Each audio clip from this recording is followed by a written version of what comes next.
Hi, welcome to our channel where we share the most intriguing stories. When Elijah Cole came home one quiet evening, he expected peace, not war. His 7-year-old Hedge was gone, sliced to the ground without a word. What started as a violation of privacy soon ignited a battle of control, defiance, and one unforgettable flamingo pink fence. When I pulled into my driveway that evening, the first thing I noticed was the emptiness. That kind of absence that doesn't make noise but still screams at you.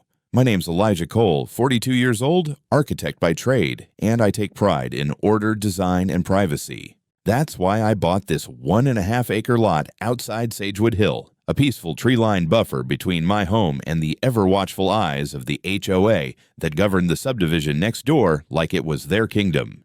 But now, standing at the edge of my property, I was staring at a wound. 7 years of careful growth, my hedge, my living wall of view, dense and deep green, was gone. Not trimmed, not dying, gone.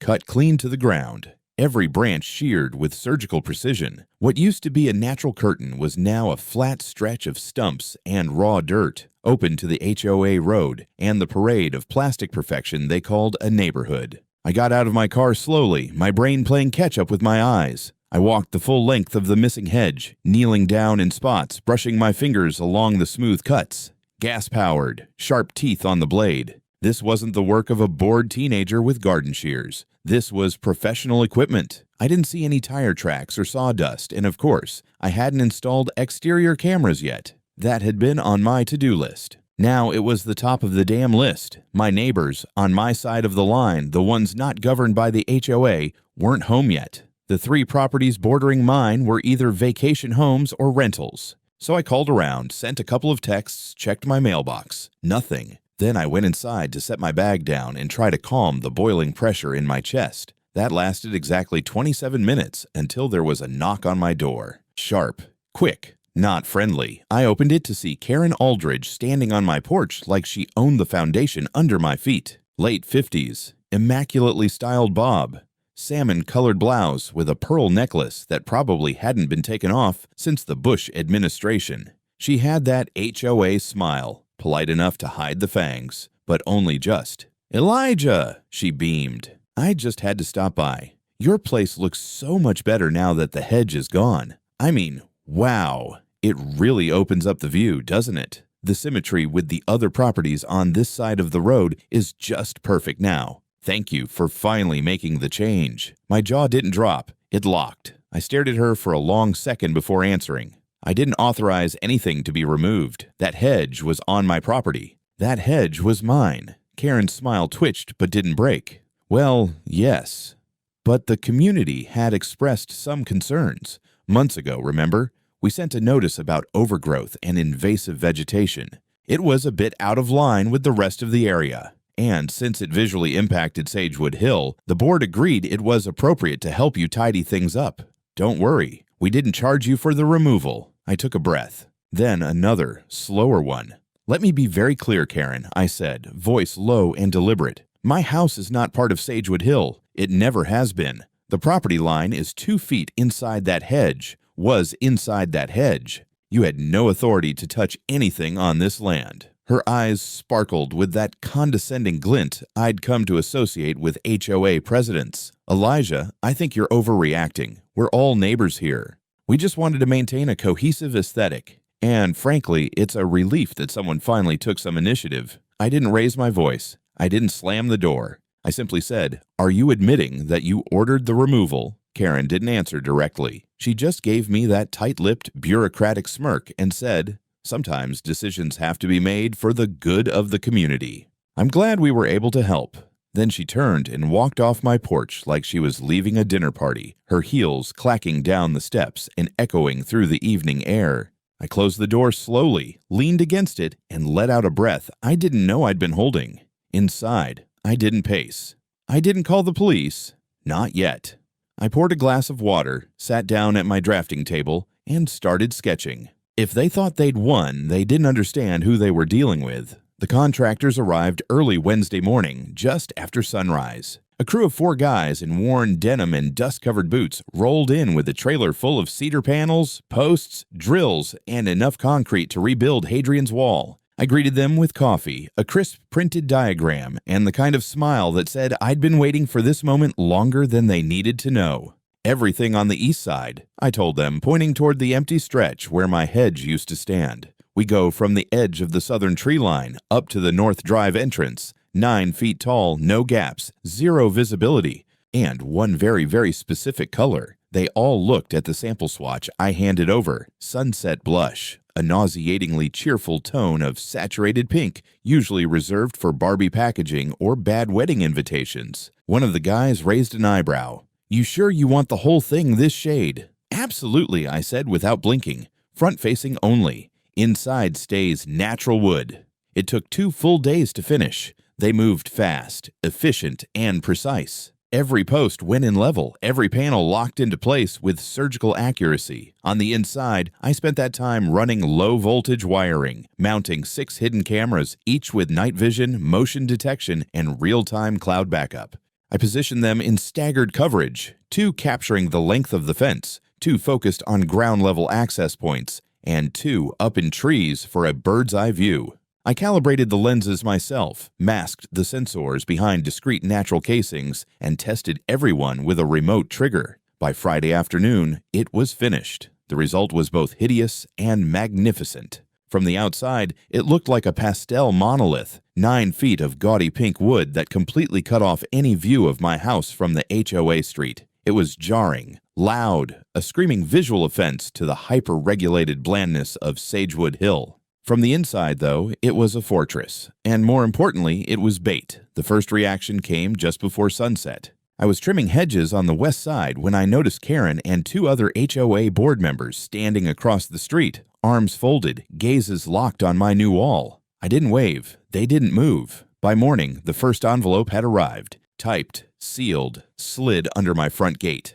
The logo on the top left corner was unmistakable, Sagewood Hill Community Association. The letter was as stiff as the font it was typed in. It outlined their deep concerns over unsanctioned architectural installations, citing non-compliance with neighborhood view standards, referencing bylaws, aesthetic ordinances, and impacts to community cohesion. I read it over coffee, then fed it to the shredder without breaking stride. By lunchtime, a second letter appeared, this one more urgent in tone, hinting at potential fines and escalatory measures if the structure wasn't reviewed and approved by the HOA Architectural Committee. I made popcorn. On Sunday, I got a knock at the gate. Karen again, this time flanked by a younger man in a polo shirt with a clipboard and a woman holding a binder thick enough to kill a raccoon. I didn't answer. I just let them stand there for 20 minutes while the cameras quietly recorded every whispered conference and furious hand gesture. Later that evening, they slid another document under the gate, an informal notice of violation. I gave it a quick glance before pinning it to the inside of the fence with a 10-inch nail. That night, the emails started. First to my professional address, messages from a generic HOA account reminding me of the upcoming neighborhood compliance audit. Then to my personal email, a message from someone claiming to be concerned about the direction the area is taking and asking if I'd reconsider the color scheme for the sake of community unity. I ignored them all. The point wasn't to negotiate. The point was to keep them focused on the wrong thing, because while they were busy losing sleep over the pink, what I had built behind it was the real story. I ran diagnostics on the cameras. All feeds were active, time-stamped, encrypted, and uploading. I checked the sensors, the backup power, the IR range. Perfect. And then I waited, because I knew these people. They didn't accept boundaries. They pruned what wasn't theirs. They painted outside the lines and called it order. And I just built a bright pink invitation for them to make the next move. By the following Tuesday, the mail came with a thicker envelope, certified return address, County Planning and Development Commission. The HOA had escalated. I knew they would. Karen's little kingdom had always operated like an unelected government, and when brute force didn't work, they defaulted to paperwork and pressure. This time, they'd filed a formal complaint alleging that my structure, the 9-foot pink fence, was in violation of regional visual compatibility ordinances. That phrase made me laugh out loud. It sounded like something invented in a high school debate class by a kid who had just discovered thesauruses and minor fascism. Still, I took the complaint seriously because I was prepared. I immediately called my land use attorney, Grace Walters. Grace had represented clients against HOAs, zoning boards, and even a vindictive church that tried to sue a retired veteran for building a tool shed. She was exactly the kind of pit bull you wanted in your corner. I sent her the scanned documents, and by that afternoon, she had filed a formal response with the county. Her reply was beautiful, direct, legal, and devastating.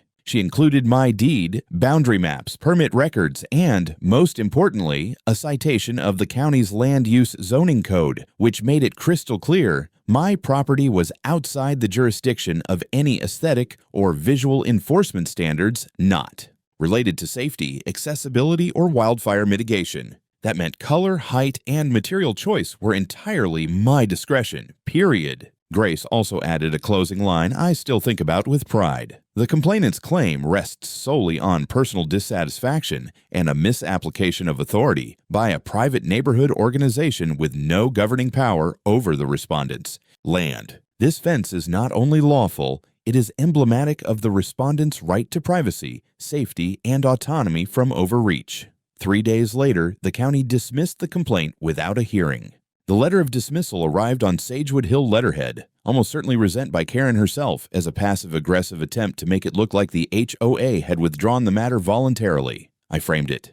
The next escalation wasn't legal, it was performative. Karen began organizing what she called viewing walks. Small groups of HOA residents would take turns slowly strolling along the street parallel to my fence, stopping to murmur, gesticulate, and take notes like they were evaluating a condemned building for historical documentation.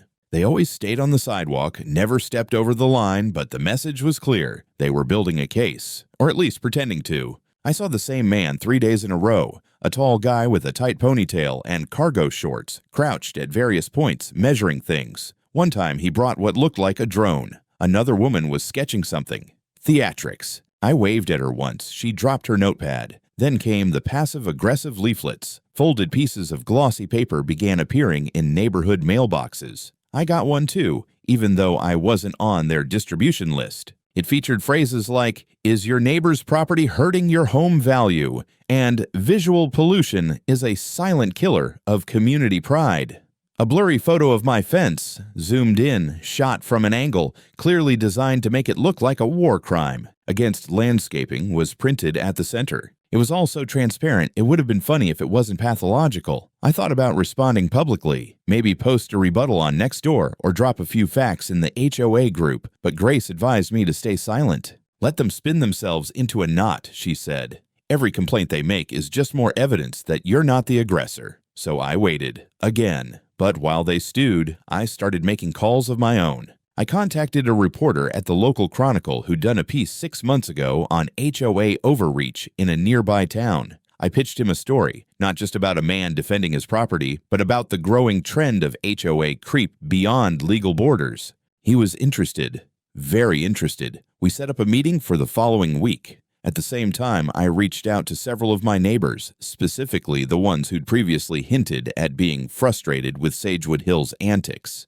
One by one, they started talking. One man told me how the HOA had chopped down his magnolia tree while he was on vacation because it cast an irregular shadow on the shared sidewalk. Another couple described being fined for hosting a child's birthday party because outdoor noise events required written board approval. The more I listened, the clearer it became. The HOA wasn't just annoying, they were abusive. Karen and her board didn't want order, they wanted control. And I had just become the first person to tell them no in a long, long time. The fence was never the real issue. It was just the first thing they couldn't touch. But deep down, I could feel it. Something was coming. They'd lost the legal angle. Now they'd get desperate. And desperate people always make mistakes. It happened at 2:46 in the morning, exactly 6 days after the county threw out their complaint. I wasn't awake. I was dead asleep in my upstairs bedroom, ceiling fan humming, blackout curtains drawn. What woke me was my phone. A single notification from the security system app. Motion detected. East fence. Zone 3. I blinked against the darkness, heart rate picking up. Then another ping. Zone 2. And then Zone 4. By the time I sat up, the live feed was already rolling. I swiped across the screens, infrared images painting the night in ghostly whites and blacks. There were 3 of them. They moved like they'd done this before, slow, deliberate, dressed in black, gloves on, faces masked.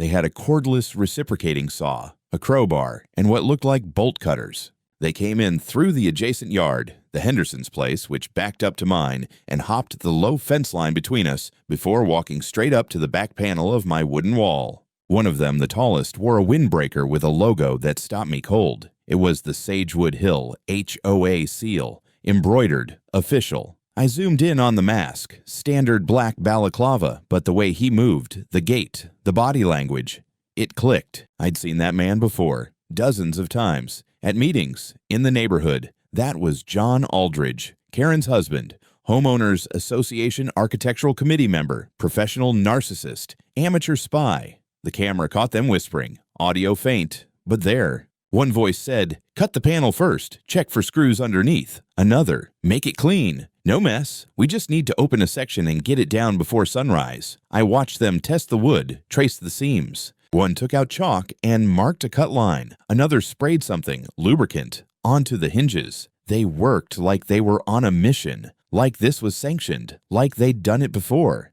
Then came the best part.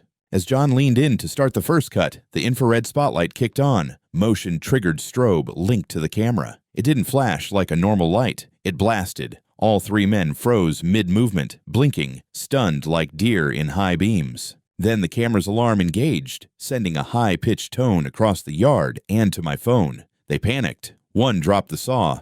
Another bolted immediately, tripping over the hose coiled near the hydrangeas. John hesitated. He turned toward the camera just slightly, mask slipping for a fraction of a second, and the lens got him. Face. Clear. Close enough for facial recognition. They scrambled back over the Henderson fence, dove into a parked SUV, and tore off down the road. I caught the license plate. Texas plates. Karen's car. I knew that model, that color. Hell, I'd seen her wash it in yoga pants every Sunday for 2 years. I replayed the footage 4 times. Then I downloaded every frame. Next morning, I brewed a cup of coffee, sat on the porch, and stared at the damage. They hadn't managed to cut through the panel, but there were fresh scrapes on the bottom edge, deep enough to be visible, shallow enough that they'd hoped I wouldn't notice. There were footprints too, 3 sets plus some broken grass and a crushed patch of mulch under one of the cameras. I called the sheriff's department at 8:01 on the dot. Detective Warren came by that afternoon, a man who looked like he was built entirely out of biceps and sarcasm. I showed him the footage on a tablet, walked him through the timestamps, camera logs, the cloud backup, even the plate capture. "Damn," he muttered. "This is cleaner than most bank surveillance. You a cop?" "Architect," I said. "Close enough." He took notes, asked for copies, asked if I wanted to press charges. "Yes," I said, without a shred of hesitation. "Trespassing, vandalism, conspiracy, all of it." He nodded and slid the tablet into an evidence bag. By that evening, the sheriff's office had 2 warrants pending, one for John Aldridge, one for access to HOA communications, since the men were wearing branded gear and potentially acting under board direction. I didn't stop there. That night, I emailed the video with timestamps, a transcript, and a brief context summary to the local Chronicle reporter I'd spoken with earlier. I labeled the subject line, "HOA President's husband caught sabotaging private property." 20 minutes later, he called me laughing. "This just went from local nuisance to front-page lunacy," he said. "Can I run with it?" "Please do," I said. The next day, it hit the news, and Karen Aldridge's kingdom began to burn. By the time I finished my second coffee that morning, my phone was vibrating nonstop. Texts, missed calls, email alerts. The Chronicle had published the story with the headline, "Caught on camera, HOA President's husband leads midnight raid on neighbor's property." Beneath it, a still frame from my security footage, John Aldridge mid-step, mask slipping, cordless saw in. Hand caught in grainy black and white. It spread like brush fire. Within the hour, local radio picked it up. By noon, a segment ran on a Sacramento affiliate, with anchors squinting dramatically at pixelated screenshots and asking, "What exactly does an HOA think it's allowed to do?" Karen didn't make a statement, but John was summoned to the sheriff's office for questioning. When he arrived, wearing a poorly chosen sports jacket and mirrored sunglasses like a washed-up state senator, he denied everything, claimed it wasn't him. Said it was probably a prank staged by a disgruntled homeowner. Problem was, the license plate matched Karen's car. The phone GPS data, subpoenaed hours later, put John precisely at my property line at 2:47 a.m. He folded within a day. Meanwhile, my inbox was flooded. Residents of Sagewood Hill, most of whom I'd never met, began reaching out, first anonymously, then openly. A man named Travis sent me photos from 6 months ago showing a dying apple tree in his backyard. He claimed Karen had ordered it cut down for safety, citing a dry limb and a made-up ordinance. Another neighbor, Sophia, said she'd been fined twice for her garden gnomes because they didn't match community tone. Her voice broke on the phone when she told me how her daughter cried the day the HOA took the gnomes away. Each person who contacted me told the same story. Quiet coercion, fake citations, bullying disguised as order. I kept a spreadsheet, times, dates, fines, photos. Over the next 72 hours, I documented 19 unique incidents of HOA overreach. 10 involved unauthorized landscaping. 5 included forged warning letters. 2 people claimed Karen had actually entered their backyards to inspect non-compliant fixtures. One man showed me footage of her taking pictures of his laundry line. His damn laundry line. With John's arrest now public, Karen tried damage control. She called an emergency HOA board meeting, closed session, but word leaked. She blamed a smear campaign, accused me of orchestrating a targeted attack on community values, and referred to the break-in attempt as an exaggerated misunderstanding. I had the whole thing recorded. One of the board members, who'd grown tired of her antics, sent me the audio. Karen's voice trembled under the weight of it all, brittle with fury, cornered. That same day, Grace, my lawyer, called with an update. The sheriff's office had completed its preliminary investigation. They were pursuing formal charges against John, criminal trespass, attempted property damage, and conspiracy to commit vandalism. But more than that, they'd found digital correspondence tying both Karen and another HOA board member to the plan. Emails, schedules, even an invoice for landscaping modification work submitted a day before my hedge was destroyed. The prosecutor saw a pattern, and so did the press. The Chronicle ran a follow-up. Power, privilege, and pink fences. How one man's wall exposed a neighborhood scandal. The headline made me laugh out loud. Sagewood Hill residents began holding informal gatherings outside HOA oversight. They invited me to one just outside the community park, where a folding table and a few lawn chairs turned into a full-blown public forum. I showed up, kept my distance at first, but people started clapping the moment I stepped into view. A little surreal, honestly. I wasn't trying to be a hero, I just wanted my damn hedge. At that gathering, something shifted. Neighbors who'd once feared retaliation started speaking openly, sharing stories, printing out letters they'd been afraid to challenge. A group of 5 residents declared their intent to petition for an emergency vote to dissolve the existing HOA board. Karen didn't show her face that evening, but she didn't need to. Her kingdom was eroding from the inside, and every splinter came from the foundation I'd reinforced with cameras and cedar planks. The subpoenas landed 3 days later. Official, printed, stamped, straight from the district attorney's office. 1 for Karen Aldridge, 1 for John, and 3 more for members of the Sagewood Hill HOA board who'd either signed off on or ignored the aesthetic enforcement memos over the past year. It wasn't just about my hedge anymore. It was about power, trespass, and fraud, wrapped in the bland envelope of suburban civility. Karen tried to play the victim. She issued a statement through her lawyer, a 3-paragraph masterclass in deflection, deep regret, miscommunication, overzealous intentions. She made it sound like she'd accidentally knocked over a flower pot, not orchestrated a midnight property raid. John remained silent, which was probably smart. The moment his face hit the news, someone dug up a 2-year-old HOA email where he referred to me as that perimeter trash and suggested I'd eventually fall in line. That quote made it into the Chronicle's next headline. But the real story broke not from the papers, but from the court filings. Grace forwarded them to me. I read every page. Buried in the exhibits were copies of internal HOA emails, ones the sheriff's department had obtained from a forensic sweep of board members' inboxes. In one thread, Karen discussed my uncooperative hedge and how eliminating it would visually reset the area. Another board member responded, "We can't find him, but maybe we can incentivize a better aesthetic." A week later, the hedge was gone. One phrase jumped out. "He's technically not in the HOA, but we can't let his yard poison the curb appeal. Sometimes leadership means taking action." That was their justification for 7 years of growth, shade, and privacy disappearing overnight. But it didn't stop there. The emails revealed a pattern. Other non-HOA properties along the boundary line had also experienced spontaneous removals of trees, shrubs, decorative fencing. In each case, Karen or someone on her board sent a follow-up letter thanking the homeowner for maintaining harmony with the Sagewood Hill aesthetic. It was all part of an off-books campaign they referred to, unironically, as perimeter beautification. Karen hadn't just stepped over the line. She'd drawn a new one with other people's land. The DA was no longer just pursuing vandalism charges. They were now investigating conspiracy, abuse of power, and property interference across jurisdictional boundaries. HOA members began lawyering up. One resigned. Another claimed they'd never actually read the memos before signing them. And then the bomb dropped. A retired couple, Greg and Darlene Wilkins, came forward. Greg had been hospitalized 2 years prior when a landscaping crew mistakenly dug up his irrigation line, flooding their basement. The crew had been hired by the HOA. The Wilkins weren't members.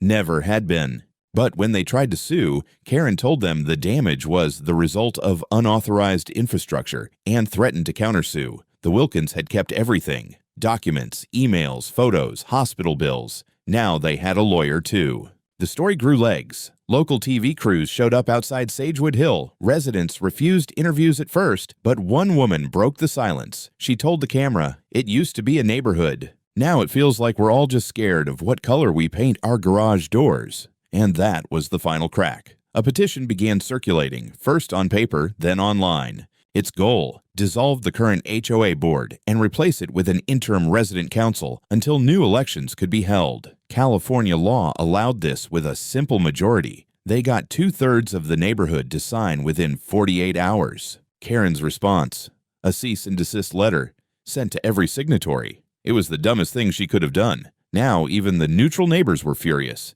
And in the background of all this, my fence still stood, tall, pink, unapologetic. A line they couldn't uncross no matter how many forms they filed or meetings they held. It had started as a joke. Now it was a monument. And I could feel it. Karen was about to make her next and final mistake. It happened on a Tuesday morning, 2 weeks after the story broke, and 4 days after the HOA board was officially suspended by interim vote. I was raking leaves on my side of the fence, earbuds in, podcast humming in one ear, when I noticed the sound of footsteps. Not casual ones. These were stomping, furious, the kind that told you someone wasn't just walking somewhere, but marching toward something they hated. I paused the podcast, looked up. Karen Aldridge was on the other side of the fence, not peeking over. Not standing politely. No, she had dragged a stepladder across the grass and climbed it just high enough to glare at me over the top of the wall she'd once tried to destroy. The vision was almost comical. A furious woman in a white linen blouse clutching a leather portfolio like it was a weapon, balanced like an angry crow on a perch of defiance.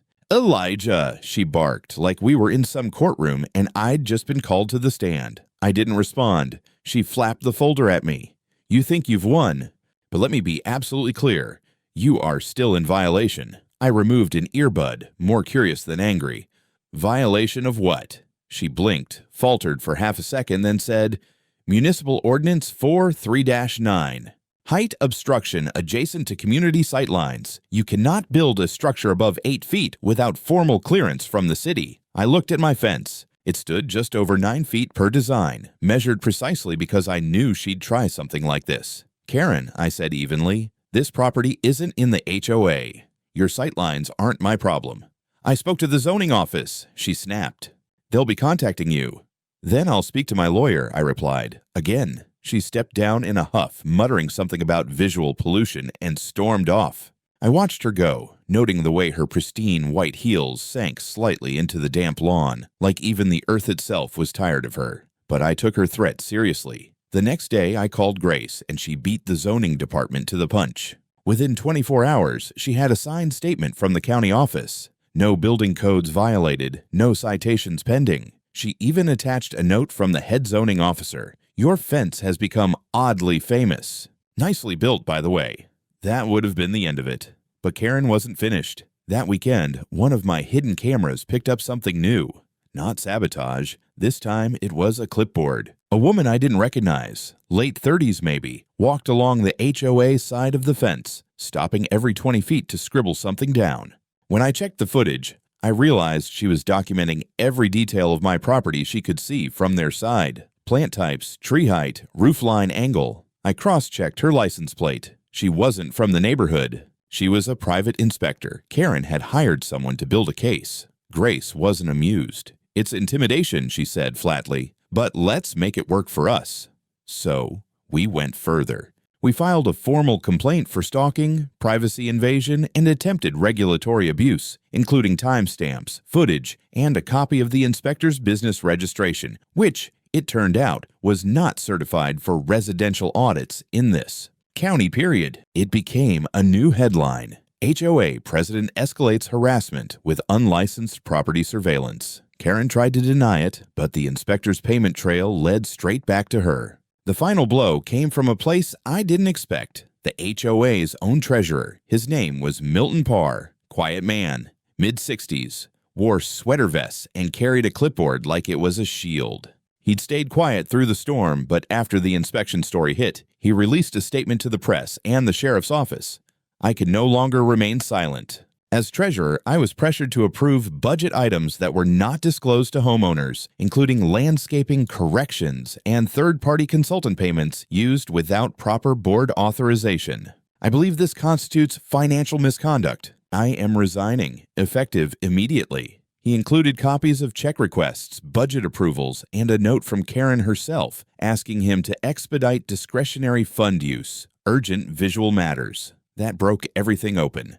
Karen was arrested the next morning on charges of vandalism, trespassing, conspiracy to commit property interference, and financial fraud. When they took her in, she wore a gray cardigan and no makeup. The reporters didn't care.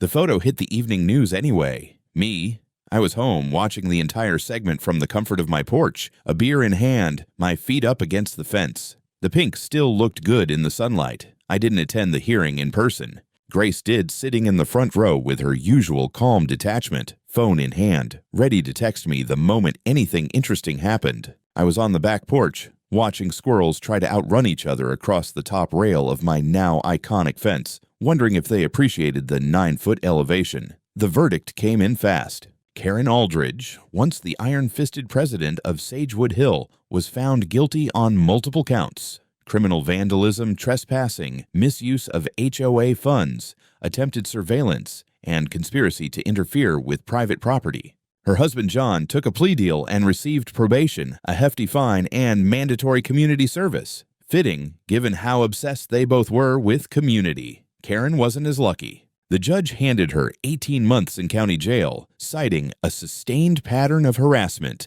disregard for boundaries both legal and moral, and a blatant misuse of authority. When the sentence was read, Grace texted me 2 words. She sobbed.